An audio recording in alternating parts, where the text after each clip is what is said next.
Assalamualaikum warahmatullahi wabarakatuh. Kami dari kelompok 7 ingin mempresentasikan diskusi kami tentang kebijakan fiskal di dalam perekonomian Islam di masa Khalifah Umar bin Khattab. Selamat mendengarkan. Umar bin Khattab adalah seorang khalifah yang sukses dalam sejarah Islam. Hal ini dapat dilihat dari kesejahteraan dan kemajuan rakyatnya, baik dari segi ekonomi, sosial, politik, keamanan dan pertahanan negara, serta pengembangan ilmu pengetahuan dan teknologi.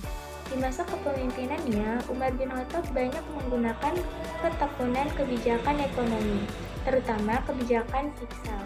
Lalu, apa sifat kebijakan fiskal yang ada pada masa Khalifah Umar bin Khattab? Berdasarkan data analisis yang ditemukan, kebijakan ekonomi yang dilakukan oleh Umar bin Khattab adalah kebijakan yang sesuai dengan keadaan masyarakat pada saat itu. Kebijakan-kebijakan yang ada selalu diambil berdasarkan Al-Quran dan Al-Hadis serta ijtihad. Yang pertama adalah zakat dan usyur. Pendapatan ini akan didistribusikan di tingkat lokal dan jika terdapat surplus, sisa pendapatan tersebut akan disimpan di Baitul Mal pusat dan dibagikan kepada 8 asnaf. Yang kedua adalah ghanimah khams dan sedekah. Pendapatan ini akan didistribusikan kepada fakir miskin atau untuk membiayai kesejahteraan mereka tanpa membedakan apakah ia seorang muslim atau bukan. Yang ketiga adalah kharaj, fain, jizyah, usyur, dan sewa tanah. Pendapatan ini digunakan untuk membayar dana pensiun, dana bantuan, serta untuk membiayai pembiayaan operasional administrasi, kebutuhan militer, dan lain sebagainya. Yang terakhir adalah pendapatan lain-lain. Pendapatan ini akan digunakan untuk membayar para pekerja, memelihara anak-anak terlantar, dan untuk dana sosial lainnya.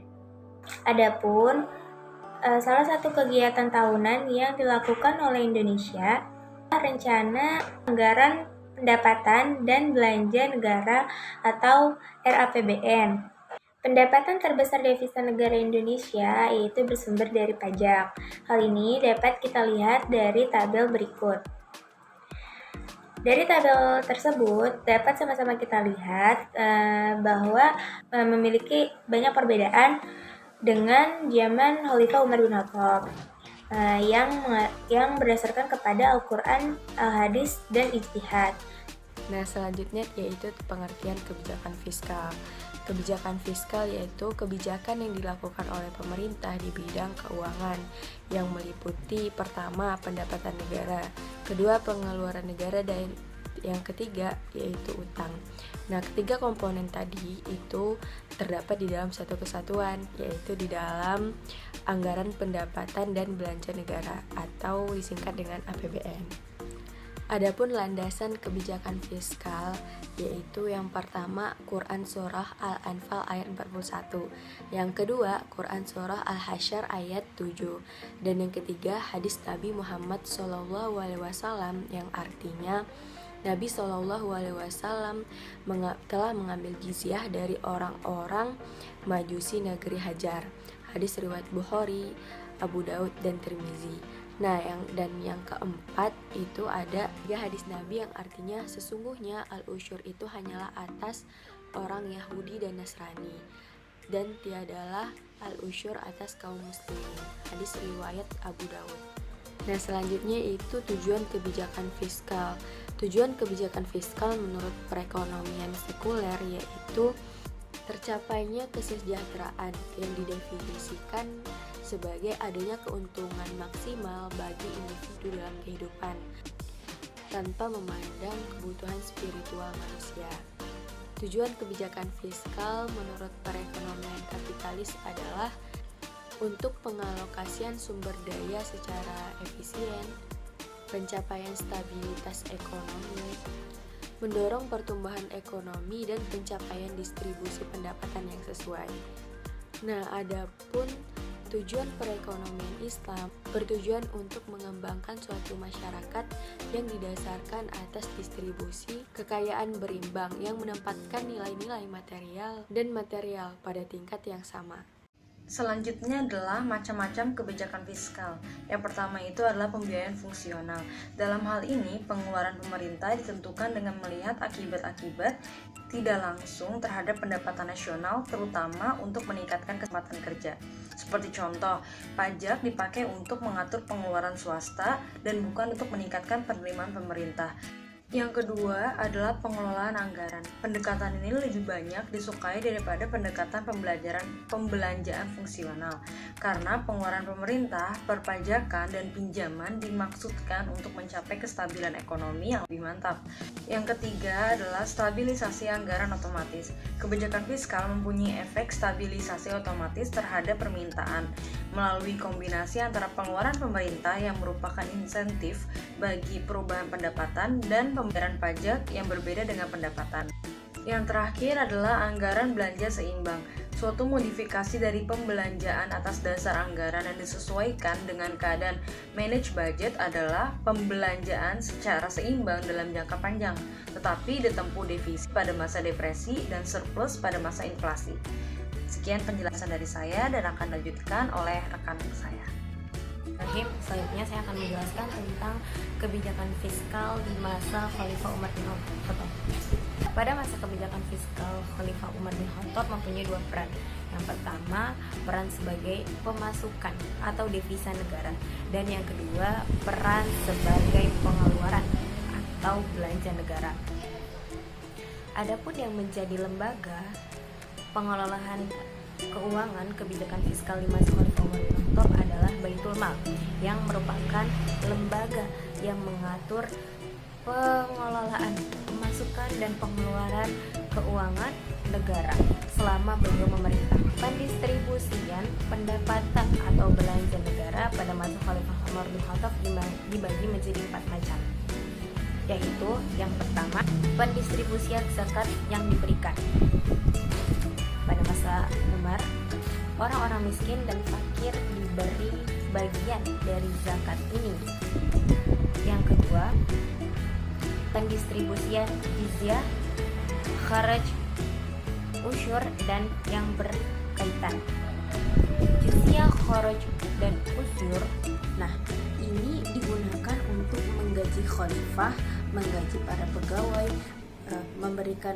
menggaji para tentara, keluarga Nabi SAW, dan istri-istri para mujahid dan lain-lain. Yang ketiga, pendistribusian harta rampasan perang atau yang kita sebut dengan ghanimah. Pembagian ini dibagi terhadap 3 macam. Yang pertama itu as-sofi, yaitu pemimpin yang dipilih sebelum pembagian harta ghanimah. Nah, yang kedua, 1/5 dari sisa yang telah pemimpin pilih itu didistribusikan sesuai dengan firman Allah dalam surah Al-Anfal ayat 41, yaitu untuk Allah, yang kedua untuk Rasul, yang ketiga kerabat Rasul, yang keempat anak-anak yatim, dan yang kelima orang-orang miskin serta ibnu sabil. Selanjutnya, bagian 4/5 dari sisa sudah didistribusikan oleh imam untuk orang yang ikut berperang dengan syarat yang pertama dia ikut perang, yang kedua dewasa, dan yang ketiga itu merdeka. Pendistribusian yang keempat yaitu pendapatan lain-lain. Pendapatan ini digunakan untuk membayar pekerja dan dana sosial lainnya. Baik, selanjutnya adalah kelebihan kebijakan fiskal di masa Umar bin Khattab.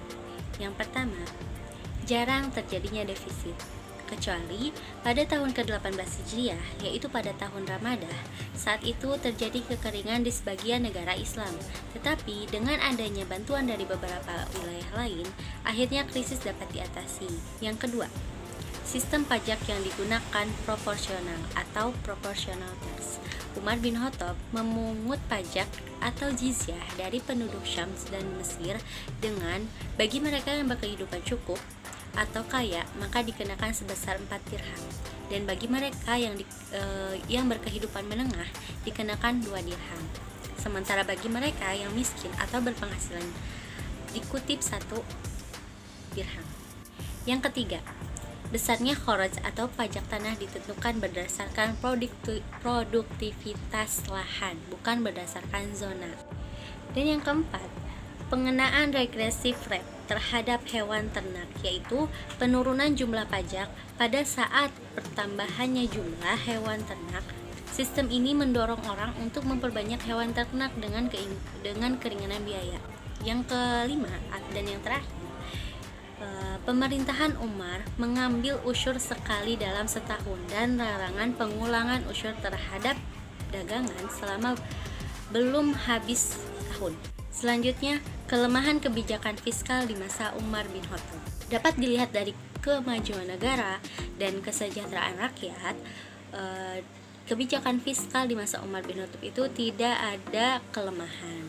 Walaupun pernah mengalami krisis yang mengakibatkan banyak orang dan binatang mati, tetapi hal ini sudah dapat diatasi. Selanjutnya, relevasi kebijakan fiskal masa Umar bin Khattab dan kebijakan fiskal pada konteks keindonesiaan. Relevasi ini mempunyai banyak perbedaan. Hal ini terjadi karena di masa Umar sistem ekonomi yang digunakan bersumber dari Al-Quran dan Hadis, sedangkan ekonomi Indonesia menggunakan sistem ekonomi campuran, yaitu perpaduan dengan ekonomi kapitalis dan ekonomi sosialisme, yaitu bersumber dari pemikiran manusia. Itulah tadi presentasi dari kelompok 7. Mohon maaf apabila banyak kekurangan. Saya akhiri, wabillahi taufik wal hidayah. Wassalamualaikum warahmatullahi wabarakatuh.